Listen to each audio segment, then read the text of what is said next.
Ex so entitled she thinks I should be paying bills for her. And the guy she cheated with. I found out my girlfriend of 11 years was cheating on me with an unemployed guy. Of all people. I'm not rich, but I provided her with a good lifestyle. I paid most of her bills, provided a nice place to live, covered her nails and hair appointments regularly, took her on dates every weekend, and we went on a couple of vacations each year. She got used to that lifestyle and wanted to keep living it, even after cheating with someone who had no job. She didn't admit to the cheating. I caught on to it. Once it was clear I was done with her, the entitlement really started to show. She said that because I had family in the area and she didn't, I should move out but continue paying the bills, so she and her new guy could have a chance to get on their feet. She also insisted on keeping my dogs and said I could only see them if I got permission from her new boyfriend.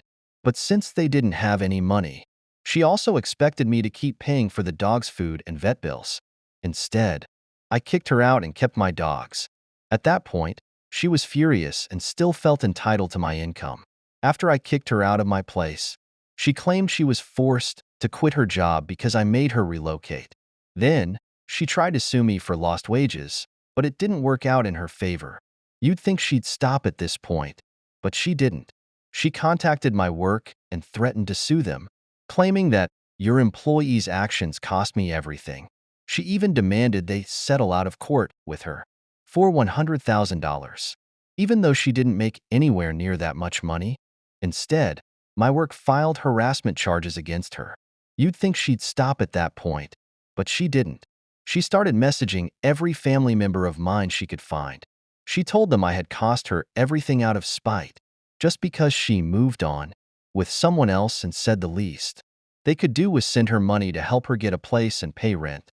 When that didn't work, she went online and begged strangers to send money to her Cash App, claiming she was in a domestic violence situation. I don't understand how she doesn't get that any financial support I gave her ended the moment she cheated on me. We weren't married. We don't have kids. I supported her for years, and I owe her nothing. I especially don't owe her the means to help her and her new relationship get on their feet. That idea seems to come as a complete shock to her.